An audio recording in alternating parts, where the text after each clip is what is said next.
So, how do you maintain good mental health? I wanted to address this topic because I myself, as a practicing CBT therapist and a practicing Muslim myself, get so amazed about how the mechanisms and the beliefs within the religion of Islam really helps to stabilize and bolster good levels of mental health. Within the mental health realm, and in particular within the therapeutic realms, a lot of focus is put on how to relieve people of emotional distress, how to relieve people of anxiety, how to relieve people of obsessions, and so on. But we don't rarely talk as much about how to maintain that good level of progress. So today's episode is really about for Muslims or those interested in Islam, and how Islam, I believe, and many people pretty sure believe as well, is able to help to maintain that level of belief in the Akhirah, which helps to bolster your mental health. So there's three areas I really wanted to focus on. One of the most amazing things about practicing Islam is that it sets you on a path of routine. What do I mean by this? In Islam, we have 5 pillars. One of them is a pillar which relates to the heart and the belief about God and that there is only one God and the last final messenger is Muhammad alayhi salatu wassalam. The other 4 remaining pillars are actions that need to be taken in the background of that firm belief about Allah and Muhammad and the message that they came with. One of the most amazing things that happens in your daily life is you set your goals within the day and your organization within the day in relation to your 5 daily prayers. So Muslims have 5 daily prayers, one in the morning, one in the early afternoon, one in the mid-afternoon, one at sunset, and one at night. And you are in tune with sunrise and sunset during this day. And the more you practice, something amazing happens, which is that you tend to organize your day around your prayers, which is the correct way to do things, as opposed to organizing your life after the prayers. So you tend to organize and think, right, I'm going to go out at 12 o'clock, but at about 1:15, I'm going to need to pray my afternoon prayer, and so I should plan to find a place to be able to pray. When you have that daily routine, and in particular, I would emphasize on the morning prayer, something amazing happens, which is you form an activity that you're doing on a daily basis. Connecting with God, connecting with that first pillar, which is that belief, connecting with something that sets you a firm purpose in life. Think, this is what I'm here for. The oft recited verse that we all know as Muslims, وَمَا خَلَقْتُ الْجِنَّ وَالْإِنسَ إِلَّا لِيَعْبِدُونَ. You have not been created, mankind. Allah speaks in singular form here. I did not create mankind except so that they would worship me. And so it sets you on the path of routine. Now, I find it quite amazing as a CBT therapist that one of the foremost interventions for symptoms like depression, when you're having a lack of drive, a lack of motivation, very negative hope about the future, very much not motivated to do things, and you become very lethargic and stay still, one of the most foremost interventions is called behavioral activation. And this is a way of implementing routines in your daily life that's meant to help you connect with the things that you value in life. And it starts off very small, like having a shower in the morning, getting your bed ready, having breakfast, and so on. But the idea is that it's scheduled activities that happen throughout the day. And that's the amazing thing. Islam provides that framework automatically within the acts of worship, because when you connect to those 5 daily prayers, then you have something that you need to get up for that needs to be done on time. Later on, the other pillars sets you up with a routine for the year. So when it comes to paying your zakat, paying your due charity or alms during the year, you know that there is a set time in the year that you need to be able to look at your finances if you have the means and to be able to pay those alms. Once a year, we have the month of Ramadan, a blessed month where routinely We need to get up at a certain time, eat at a certain time, break the fast at a certain time, pray our night prayers at a certain time. Everything is scheduled in the day. And you find yourself getting into that routine.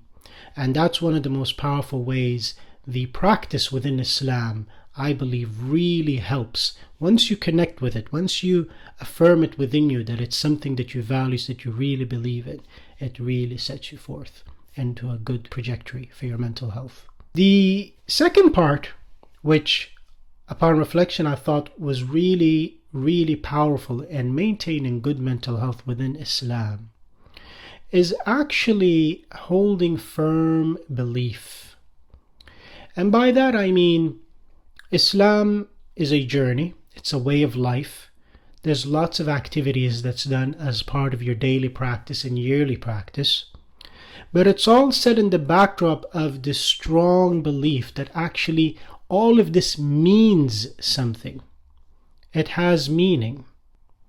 And what happens when you attach good beliefs about Allah subhanahu wa ta'ala, your creator, about the purpose of your life, about what's going to happen in the future, meaning the afterlife, then the small journey of struggles that we have during this life becomes much more manageable.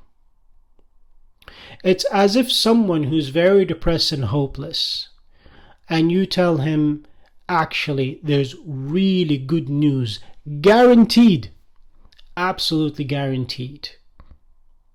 What Islam does for a person who practices is it sets you firm on a firm belief about what life is about and where you're heading and what the purpose of your life is.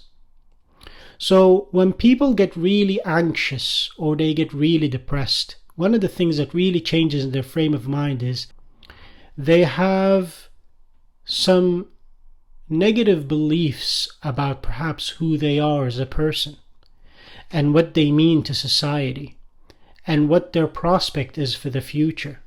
And so these beliefs start to form and they come at the forefront of your mind, and now they are starting to really affect how you feel emotionally. Gets you drained, gets you sad, gets you depressed and hopeless, makes you stay in bed. Islam helps to combat that by giving you a level of strong belief about the world, about your purpose, about what you're meant to do. Because as a human being, you know the ultimate purpose for you is to worship Allah. When you know the value, the purpose of your life, you can now direct every single action that you're doing towards Allah subhanahu wa ta'ala, towards your purpose, towards being seen by no one else but Allah, and only needing that reward from Allah. And even when you face trials, you'll look at it and think, I'm going to try and get over this with God's help. With Allah's help, I'm going to try and get forward with this. The third part, very simply, is certainty. We get worried as human beings. We want to solve every single problem. I imagine if you don't have any certainty with regards to the afterlife and you're solely focused on your life on the earth, there's a big cloud hanging at the top of people's head. Well, what happens afterwards? And that can then transfer into the current life that you're in, because you can't guarantee what will happen next day, let alone in 5-10 years' time. You try your best. You might be earning money, saving yourself for a nice house, a nice retirement, but you can't guarantee that you won't get hit by a car or that you won't contract a certain disease. But something amazing happens within the religion of Islam. Whilst we can't be certain about how we're going to live our life in this world, we might have calamities, we might have problems, we might have an easy life, there is full certainty about what's happening next. Full certainty. Allah subhanahu wa ta'ala says, Alif Lam Mim, ذَلِكَ الْكِتَابُ لَا رَيْبَ فِيهِ هُدًى لِلْمُتَّقِينَ الَّذِينَ يُؤْمِنُونَ بِالْغَيْبِ وَيُقِيمُونَ الصَّلَاةَ وَمِمَّا رَزَقْنَاهُمْ يُنْفِقُونَ. Those who believe, they have firm belief in the book that's been revealed, that Allah has revealed, and they have certainty about the hereafter. They are certain about what this life is about. that everything that relates to past death, things will be solved, issues will be resolved. Allah will take care of anything that you're owed, as well as anything that you owe others. And as you're navigating your life with the two previous principles, you start to have this certainty about actually all this is worth it, because in the end I am going to die. We don't live our life for death, we live our life in preparation for death. And so that certainty comes, that ultimate justice will come, because we have firm belief in Allah subhanahu wa ta'ala, in His mercy, and how He is the most just. There is nothing more justified than Allah's decree. We feel at ease knowing however difficult things are right now, things will get better in the end. And it gives us that certainty. And it also gives us certainty while we're going through the troubles in our daily life. Because if we're worried about things are uncertain, what can we do? Well, there's one thing for certain. Allah subhanahu wa ta'ala, we believe, answers the prayer of the servants. وَإِذَا سَأَلَكَ عِبَادِي عَنِّي فَإِنِّي قَرِيبُ جِيبُ دَعْوَةَ الدَّاعِ إِذَا دَعَانِ. And if your servants, and if my servants, Allah says, ask you, Muhammad, about me, then tell them, I am near and I answer their prayers if I am called. How that prayer is answered is a different matter for a different topic perhaps. However, Allah is near, He is listening, and He is closer to you than your jugular vein. And so that belief now really sets you on a path of certainty. Well, I know things are difficult, but I know they can get better. I know Allah is listening. Maybe this is a lesson. Maybe this is a trial. Maybe this is something to set me forth on a better path. And so it becomes easy to manage things, knowing that in the end, the most merciful is the one handling everything, and He forgives His servant wherever they are. I hope you found this useful, inshallah. See you on the next round. Assalamu alaikum wa rahmatullah.